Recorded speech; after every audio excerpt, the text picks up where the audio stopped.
Hello hi friends, welcome back to our channel SP logs and cooking. అందరు బాగున్నారా friends? మేము కూడా చాలా బాగున్నామండి.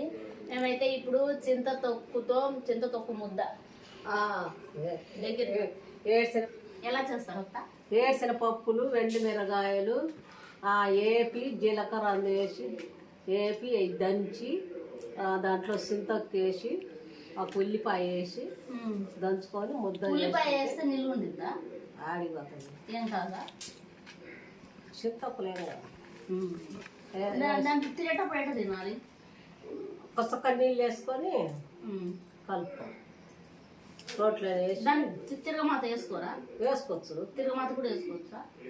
ఆ తిరగమాతలు ఏమేమి కలిపి వేయాలి? దాంట్లో జీలకర్ర, తెరగమాత గింజలు, ఎల్లిపాయలు ఎన్ని పోపు పెట్టుకోవాలి, కరివేపాకు అన్నీ వేసి తర్వాత వేసుకోవచ్చు. సరే ఫ్రెండ్స్, ఇప్పుడైతే మేము వీడియో అయితే స్టార్ట్ చేస్తాము. చింతతొక్కు ముద్ద, చింతతొక్కు కారం, పచ్చడి కారం ముద్ద ప్రిపేర్ అయితే చేసేసుకున్నాము. చూడండి, ఈ సమ్మర్లో మనం కర్రీస్ ఏమి తినలేము కాబట్టి ఈ ముద్ద అనేది చేసి పెట్టుకోండి, హ్యాపీగా తినొచ్చు. అందరికీ ముందుగా అయితే శివరాత్రి శుభాకాంక్షలు ఫ్రెండ్స్. మా ఐసు బేబీ శివరాత్రికి అయితే ఈ విధంగా రెడీ అయింది. మేము చింతతొక్కు కారం ముద్ద అయితే ప్రిపరేషన్ చేస్తున్నా. అందుకు ముందుగా అయితే ఎండుమిరపకాయలు తీసుకొని 2 పీసెస్లా చేసుకొని కరివేపాకు, కొద్దిగా జీలకర్ర యాడ్ చేసి వేపుకోవాలండి. తర్వాత ప్రాసెస్ చూపిస్తాము, చూసేయండి. చూసారు కదా ఫ్రెండ్స్, ముందుగా అయితే వీడియోలో చూపిస్తున్న విధంగా ఒక కడాయిని అయితే గ్యాస్ మీద పెట్టేయాలండి. తర్వాత కడాయి బాగా హీట్ అయిన తర్వాత ముందుగా తీసుకున్న ఎండుమిర్చి పీసెస్ని, కరివేపాకుని అయితే యాడ్ చేసుకోవాలి.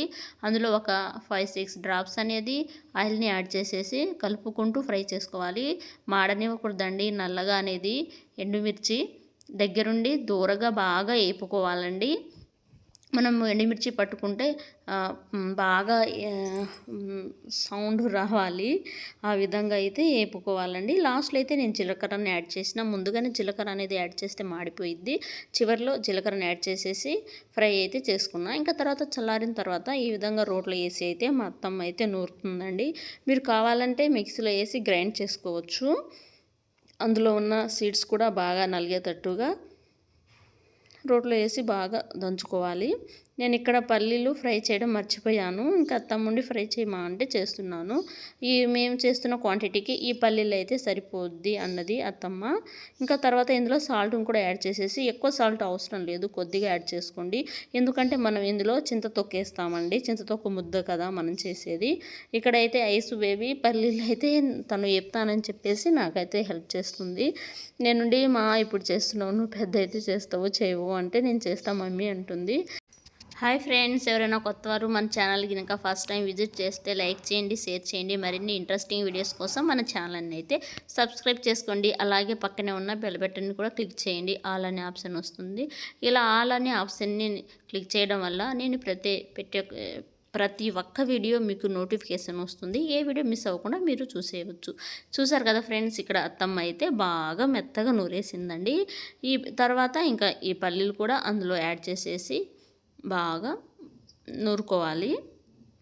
చూడండి, పల్లీలు అయితే యాడ్ చేసేసింది. పల్లీలు అనేది యాడ్ చేసిన వెంటనే ఇలా దంచకూడదండి, పల్లీలు బయటకు వచ్చేస్తాయి. వీడియోలు చూపిస్తున్న విధంగా ఇలా రౌండ్గా మెదిపినట్టు చేయాలి. అప్పుడు అనేవి పల్లీలు బయటికి రావు. ఈ టిప్పు మా మామయ్య గారు చెప్తున్నారు మాకు, మా అత్తమ్మకు అలానా అని. నేను అందుకు మా మామయ్యని అయితే చూపిస్తున్నాను. పక్కనే ఉంటారండి మా అత్తమ్మ. ఏం చేసినా మా అత్తమ్మకు వచ్చి హెల్ప్ చేస్తూ ఉంటారు మా మామయ్య. వీళ్ళిద్దరూ ఇలా ఒకరికొకరు హెల్ప్ చేసుకుంటూ చాలా బాగుంటారండి. మా మామయ్య మా అత్తమ్మని అయితే చాలా బాగా చూసుకుంటాడు. ఇక్కడ ఐసు బేబీ కూడా వచ్చేసింది. వాళ్ళ నానమ్మ, వాళ్ళ తాతయ్య, వాళ్ళిద్దరితో పాటు తను చేస్తుంది. అత్తమ్మ ఉండి నన్ను ఇక్కడ ఒక ఉల్లిపాయ కావాలమ్మా అనేసరికి నేను ఒక ఉల్లిపాయను అయితే కోస్తున్నాను. కోస్తూ అత్తమ్మతో అయితే మాట్లాడుతున్నాను. ఈ ఆనియన్ అనేది అందులో వేసుకోవడం వల్ల ఎటువంటి బూజు కానీ ఏమీ రాదండి. మనం చేసే చింతతొక్కు కారం ముద్దకు ఎటువంటి డిస్టర్బెన్స్ అయితే ఉండదు, నిలవ ఉండిద్ది, ఏం కాదంట. ఇంకా తర్వాత ఈ కారానికి సరిపడా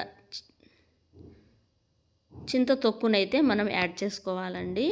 కావాలంటే నూరుకొని తర్వాత టేస్ట్ చూసి సరిపోకుంటే మళ్ళీ కూడా యాడ్ చేసుకోవచ్చు. ఇక్కడ మేము మొత్తం దంచేసిన తర్వాత టేస్ట్ చూస్తే బాగా కారంగా అనిపించింది. అందుకని చెప్పేసి అత్తమ్మ మళ్ళీ ఇంకొద్దిగా చింత తొక్కునైతే యాడ్ చేసి మళ్ళీ నూరిందండి. చూడండి ఇవి ఇంకా యాడ్ చేసుకొని మనకు కారం ఉప్పు మొత్తం సరిపోయిందా లేదా చూసుకోవచ్చండి. ఇంకా లాస్ట్ ఫైనల్లో ఇంకా ఉల్లిపాయనైతే తీసుకొని ఈ విధంగా దంచుకోవాలండి. బాగా మొత్తం కలిసిపోయేలా బాగా దంచాలండి. ఈ చింత తొక్కుని ఒక జిగట అనేది సాగిద్ది. ఆ విధంగా మంచిగా కలిసే విధంగా అయితే బాగా నూరుకోవాలి. చూస్తున్నారు కదా ఫ్రెండ్స్, ఈ పచ్చడి చిన్నప్పుడు మీరు ఎవరైనా తిన్నారా? మీకు ఈ విధంగా ముద్ద చేసి పెట్టుంటే కనుక కామెంట్ పెట్టండి. ఈ విధంగా ముద్ద చేసి పెట్టేస్తారండి. ఇంకా పనిపోయి వస్తారు కదా పాపం చేసుకోలేనప్పుడు కొద్దిగా వాటర్ వేసి అందులో కలిపేసి అయితే నెయ్యి వేసుకొని వేడి వేడి అన్నంలో తింటూ ఉంటుందండి. చాలా బాగుంటుంది. ఒకసారి మీరు కూడా ట్రై చేయండి. ఇంకా అయిపోయిందండి. ఈ విధంగా ముద్ద చేసి అయితే మనము స్టోర్ చేసుకోవడమే. దీన్ని కావాలంటే మనము పోపు కూడా పెట్టుకోవచ్చండి. ఎలా తినాలో చూపిస్తాను చూడండి. కొద్దిగా అన్నం అయితే పెట్టుకున్నాను. అందులోకి కొద్దిగా మనం చేసుకున్న చింత తొక్కు కారం ముద్దనైతే తీసుకొని అందులో కొద్దిగా వాటర్ని యాడ్ చేసుకొని వీడియోలో చూపిస్తున్న విధంగా బాగా కలుపుకోవాలండి. చూస్తున్నారు కదా ఫ్రెండ్స్, ఆ విధంగా మనం దోశలో కూడా తినొచ్చండి. ఆ విధంగా దోశలకు కావాలంటే కొద్దిగా జోరుగా కలుపుకోవచ్చు. మనకు ఏ విధంగా కావాలంటే ఆ విధంగా జోరుగా అయితే కలుపుకోవచ్చు ఫ్రెండ్స్. ఈ విధంగా కలుపుకొని ఇంకా రైస్లో అనేది బాగా కలుపుకొని తినేస్తే టేస్ట్ అనేది చాలా బాగుండిద్ది. ఇంతే ఫ్రెండ్స్, ఈ వీడియో నచ్చితే ఇంకా లైక్ చేయండి, షేర్ చేయండి. మరిన్ని ఇంట్రెస్టింగ్ వీడియోస్ కోసం మన ఛానల్ని అయితే సబ్స్క్రైబ్ చేసుకోండి. చూడండి ఫ్రెండ్స్, ఫస్ట్ అయితే ఐస్ బేబీ పెడుతున్నాను. కొద్దిగా కారం అన్నది సాల్ట్ సరిపోకుంటే మనం సాల్ట్ కూడా యాడ్ చేసుకోవచ్చు. పచ్చడి అనేది కాస్త నిల్వ ఉంటే కనుక కారం ఘాట్ అనేది పోయిద్దండి, చాలా బాగుంటుంది.